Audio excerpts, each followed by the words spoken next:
Very quickly, I am going to repeat all those points that I discussed in the first session. I try to define post-structuralism. What exactly is the relationship between post-structuralism and structuralism? And there we saw that post-structuralists see some errors in structuralism. In other words, structuralist critics see some errors in their work, in their approach, in their theories, in their positions, and they try to get over those errors. So post-structuralists are also structuralists, but who have become wiser after seeing their errors. One point. Then structuralist critics were not able to see full implications of their theories. That means they could see up to a certain point.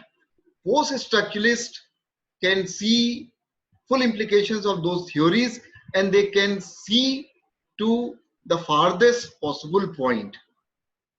That is one aspect of this relationship.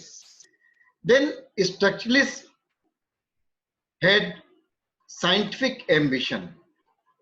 They were guided by, inspired by linguistics, and linguistics believes in very clear description of categories, need description. Linguistics is informed by the idea of a scientific description. Post-structuralists, on the other hand, are inspired by philosophy, which offers a more diffuse view of the world. So instead of the neatness of structuralist categories, there is the chaos of philosophical positions in post-structuralism.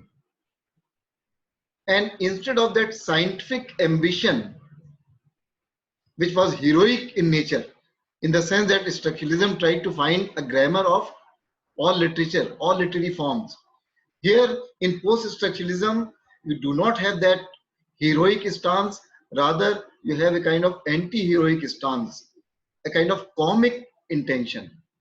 And furthermore, we can say that in structuralism, many of those categories are very neat, but in post-structuralism, those categories are never neat. We also saw that there are different strands in post-structuralism, strands which are represented by one, ideas of Jacques Derrida and his theory of deconstruction. Then ideas of Jacques Lacan and his reading of Sigmund Freud, and ideas of Michel Foucault, especially his ideas on discourse, his ideas on discursive formations, his ideas on history of concepts, and their influence on new historicism and cultural materialism. We also see the influence of deconstruction and ideas of Michel Foucault on certain positions in feminism. That means the post-structuralist phase of feminist theory, where feminist theory is influenced by Foucault, Derrida, Jacques Lacan, Julia Kristeva, and that is the post-structuralist phase in feminist theory. So all these different strands constitute post-structuralism. Deconstruction, feminist theory, new historicism, cultural materialism, psychoanalysis, and psychoanalysis of Jacques Lacan, not psychoanalysis of Freud, but rather Freud as interpreted by Jacques Lacan. So that is post-structuralism. Now we can talk about deconstruction, and we can begin talking about deconstruction. But first, let us go back to Ferdinand de Saussure. And let us go back to his idea of sign, which is divided into a signifier and signified. Let us refresh our knowledge of those two concepts. And what is that? A signifier is the sound image. A signifier is the sound image. And so the sound image is mobile. It refers to something, and that something is signified. So if I use the word signifier, then the image comes in your mind, a particular image, a particular meaning. And what is that meaning? If you see this, then this is not the meaning, because this is a copy. When I use the word signifier, you think about this. That means this is the meaning attached to the word signifier. So this is signified, and when I use the word signifier, that is the sound image, signifier and signified. There is another point here, that this relationship between signifier and signified is purely a matter of convention. It is an arbitrary relationship. There is no reason for us to believe that there is a natural relationship between the sound image signifier and the object or the thing or the meaning which is attached to it. So this relationship is purely arbitrary. That is why when we use a particular word in one particular language, if I say copy, this is an English word, fine. If I say book, this is an English word. But if I say kitab, then maybe somebody who does not know Hindi or Urdu may not understand what I mean by this signifier kitab. And so this relationship is always a matter of custom, always a matter of convention, always arbitrary. Now, Saussure further said that in language, there are no positives, there are no positive terms. But he adds, and this is an important point, that there is always a tendency in language for one particular signifier to be attached or signified. There is always a tendency in language, in the minds of speakers, to attach one particular signified to a particular signifier, or one or two signifieds to a particular signifier. So if I use the word cat, then there is a particular signified, that four-legged animal, a creature, a domestic animal, which comes to your mind. That means there is this tendency in language for one signifier to be attached to a signified. And that is how communication takes place. That is how we see that language becomes a kind of stable affair. That is why we see that language forms a kind of closed system. I repeat this. There is a signifier and there is signified. The relationship between the two is purely arbitrary. And a signifier or a word is always the result of its difference from other sounds. We also talked about that idea of meaning being differential. That means if I use the word cat, then I use the word cat and I replace the ka sound, ka phoneme by another sound, ba sound, and you see that this differential nature of use also brings about change in a word. But there is this tendency in language for one signifier to be attached to a signified. And so language becomes a smooth affair, language becomes a stable affair, language becomes a closed system. Right? That means there was something here which is inherent, and that is picked up by deconstruction, and that is taken to its farthest extreme by deconstruction,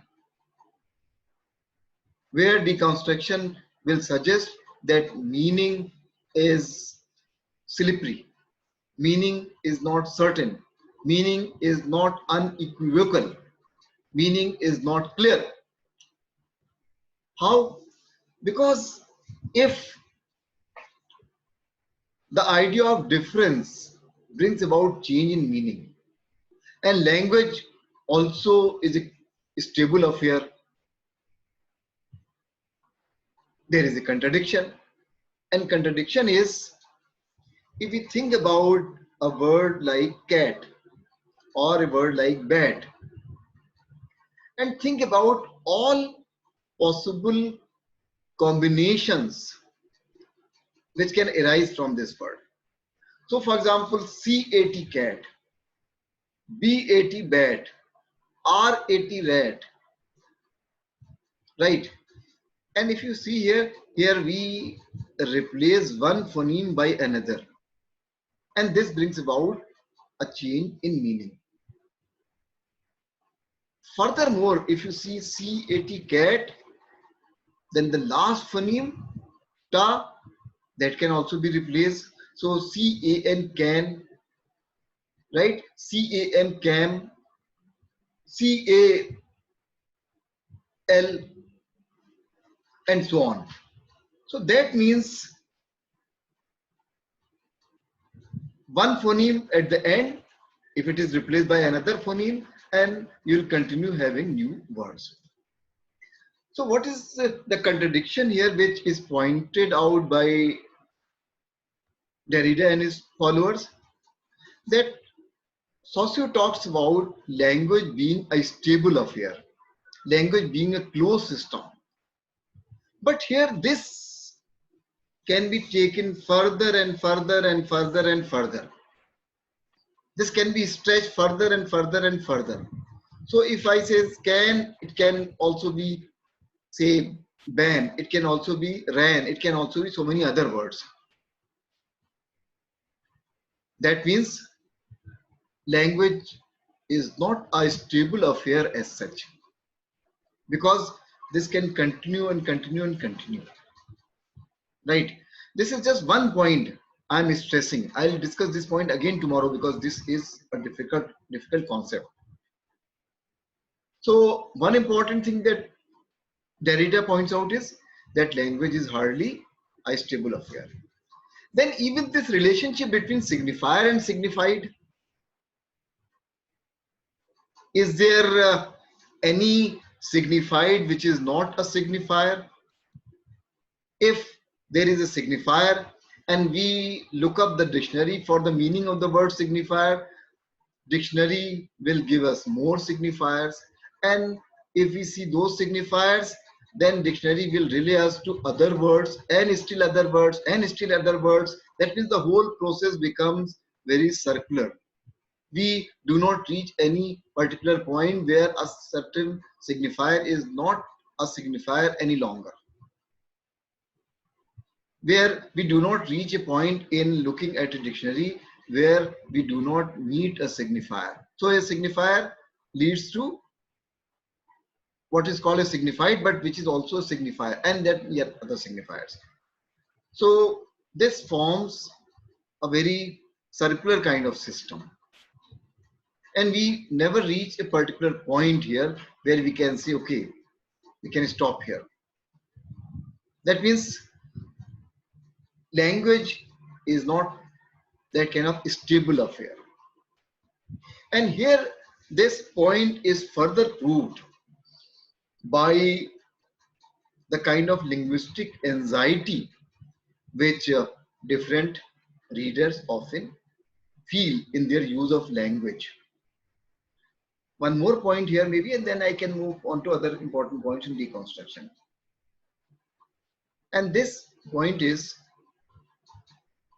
that if we use language and if a particular word is there, then this word is a word because it is not all those other words we discussed the concept of paradigmatic pole of language, where you think about a word, you think about the selection of a word, which is paradigmatic pole of language, and there is the other pole, which is syntagmatic pole of language, where we combine words together. So if I say that I am teaching a class, then here I am combining all these words to make complete sense of this sentence. I am teaching a class, all these words together make a sentence. But I am teaching a class, teaching, and teaching can be replaced by so many other words. So the word teaching has become what it is because it is not all those other words which could have been used. And so here we are. All those words which have not been used in deconstructive theory, they also become important, and in different ways. And this is suggested by the concept of trace. You understand? Children use that kind of tracing paper. That, and you also say that, oh, there is no trace of something. You look for food in your kitchen and you say that, oh, I had cooked something very, say, delicious, but now there is no trace of that. It was so delicious that everybody just finished it off. There is no trace of somebody who say that, oh, I'm looking for him, but there is no trace of that person. I'm thinking about an old friend, but I have no trace of him now. So trace, understand the literal meaning of the word trace. Only then can you understand the concept of trace. Trace. In deconstructive theory, trace means here words which were not used in selecting a word, but all those other words still carry a trace, still carry their trace in a particular word. So if I say book, and the word book is book because it is not nook, but somehow the trace of all those other words inheres in this word also, which contaminates the meaning, which corrupts the meaning of this word. Trace. And similarly, the trace of good can also be there in a word called evil. So at different levels, at philosophical levels, at the level of seeking a kind of binary opposition between two thoughts, or at the level of a word which is used by excluding all other words, the trace of those excluded words, the trace of that word which is not used, that trace inheres in this word also, and it contaminates the meaning of this word. It makes this word less stable. It makes this word slippery. It makes this word a bit corrupt. This is suggested by the concept of trace. Now, when I am explaining all this, we see that we are discussing something at the linguistic level. At the linguistic level. That means we are talking about language, we are talking about Ferdinand de Saussure's ideas on language, and we are talking about his theories of language and everything, say, related to language. There is a view also that in some theories there is a position called linguistic determinism. And when I say linguistic determinism, it means that probably language determines everything. There is nothing beyond language. There is nothing which can possibly transcend language. Linguistic determinism comes, or rather this particular word reminds you of another word. What is that word?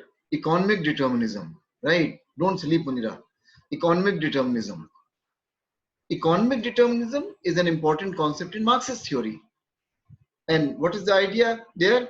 That it is not the consciousness of people which determines their material conditions, but it is the material conditions of people. Rather, it is the economic conditions of people which determine their consciousness. In other words, if you say that if somebody becomes antisocial, or somebody becomes a thief, or somebody starts robbing things, or somebody starts following a certain profession, or somebody starts choosing a certain line of, say, profession, then very often the reason is economics. Very often the reason is economic considerations, and economic considerations motivate people to do certain things. So all our choices are ultimately economic in nature. The other day I was reading an interview of an important economist, and she was studying sociology, and she pointed out this. Yeah, this was Jati Ghosh's interview. She said that she was studying sociology, and the more she started reading about say sociological processes, the more she realized that their basis somehow lay in economics. That means all those social processes that we see, they have their basis in certain economic factors. So in classical Marxist theory, economics is a very important factor. Economic factor is a very important factor, and hence we call it economic determinism. And you know that some of you are studying cultural studies.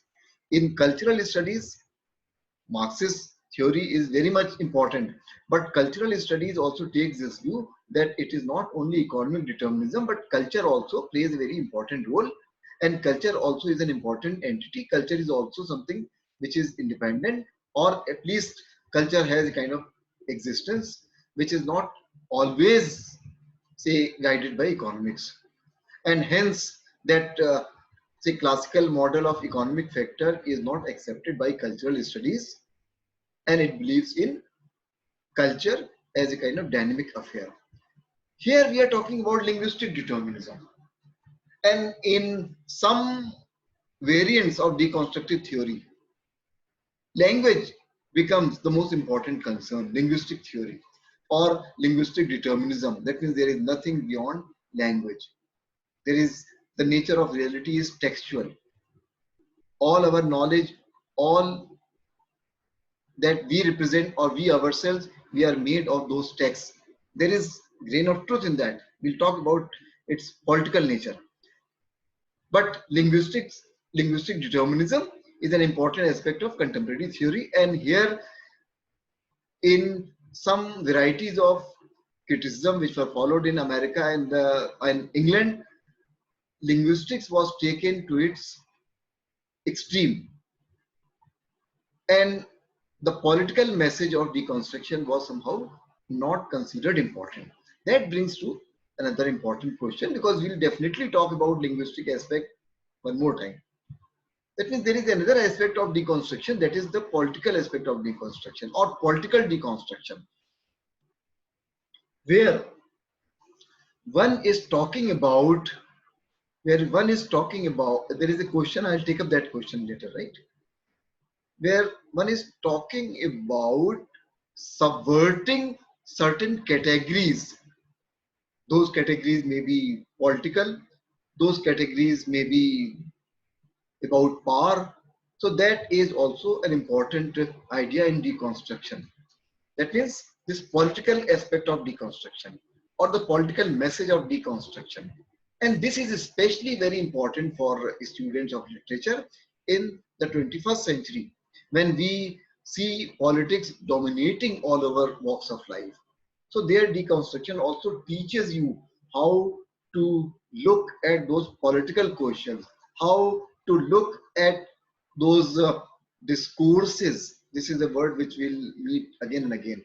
How to look at those discourses and how they center around certain ideas. That means there is another concept in deconstruction, and that is the idea of centering. There is the idea of center. That means different discourses, different theories, different ideologies, they have a certain center from where they originate. So this is the political aspect of deconstruction. And here, let me very quickly add a point.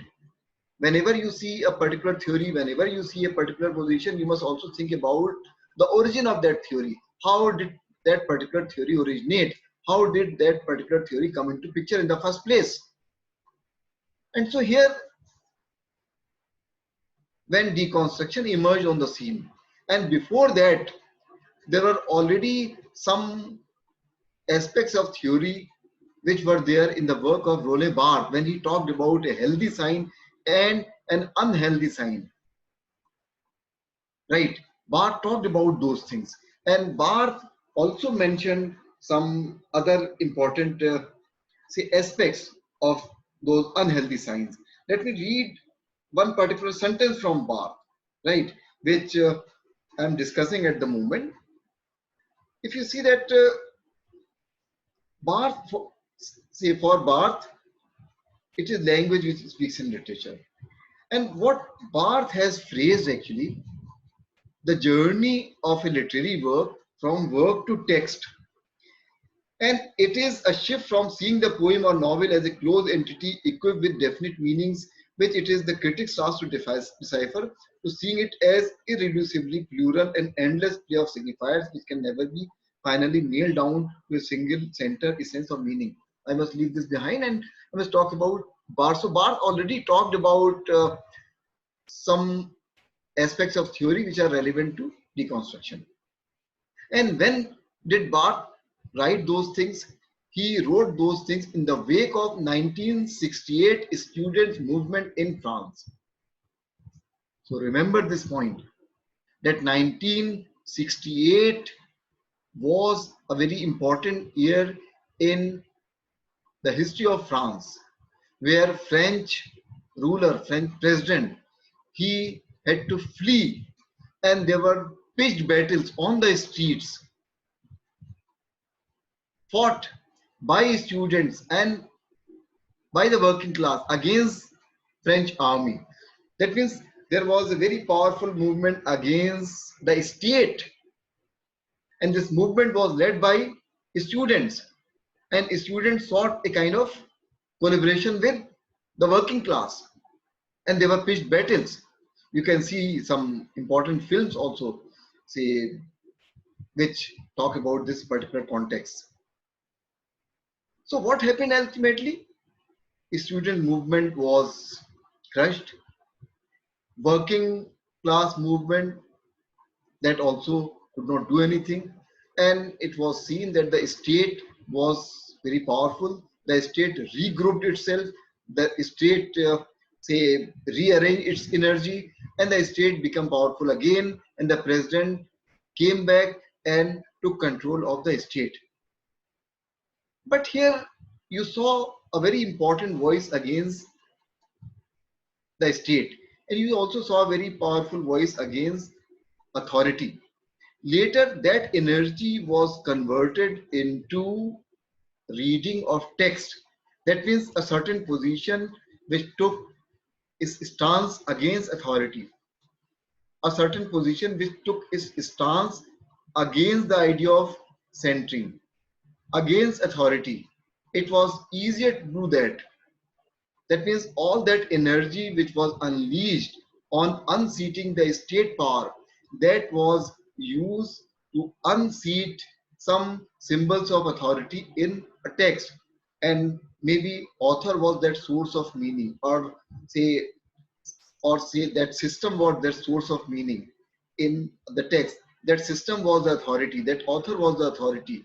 And here the voice was raised against that kind of authority. So post-structuralism also has its basis in 1968 events in France, right?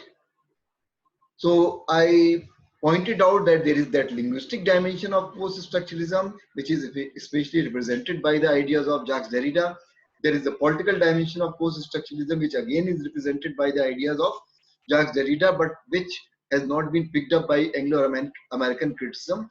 But this idea is taken up further by Michel Foucault, especially his idea of discourse, and Althusser by his, especially by his idea of ideology. Third important, say, aspect in deconstruction is this question of identity. So it is not simply language, it is also a question of identity, right? Which is important in deconstruction. We will talk about this aspect tomorrow. Let me take one question. And here Irfan is asking this question: language is not a stable affair like the network. It is a witty comment, yes. It's a witty comment, and okay, like this.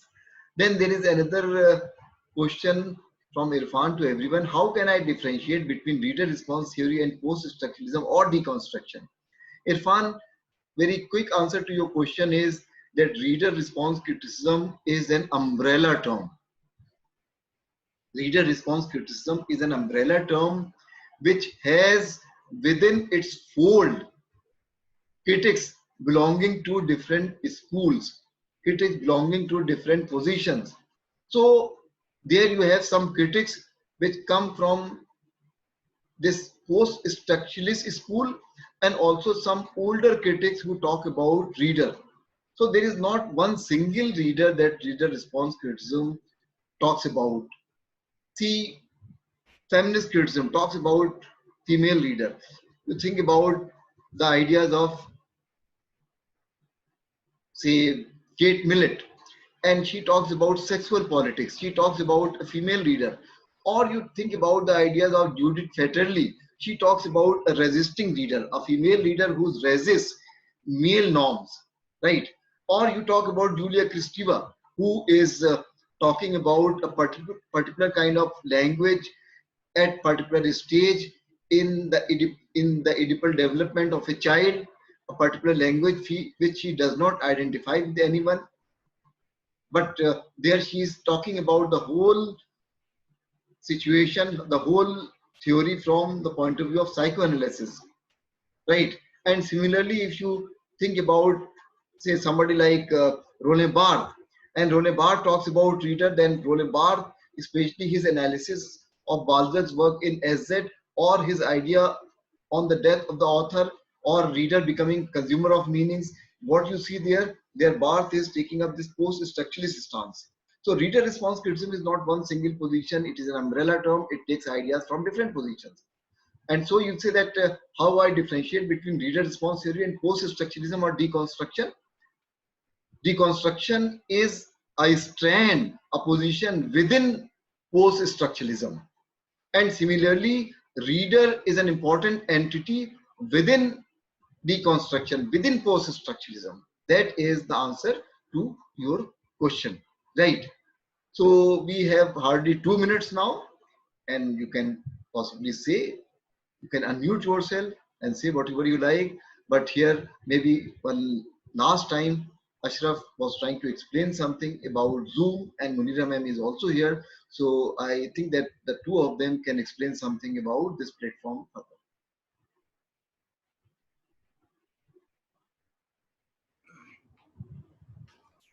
So there is nothing very serious about the platform. We can use it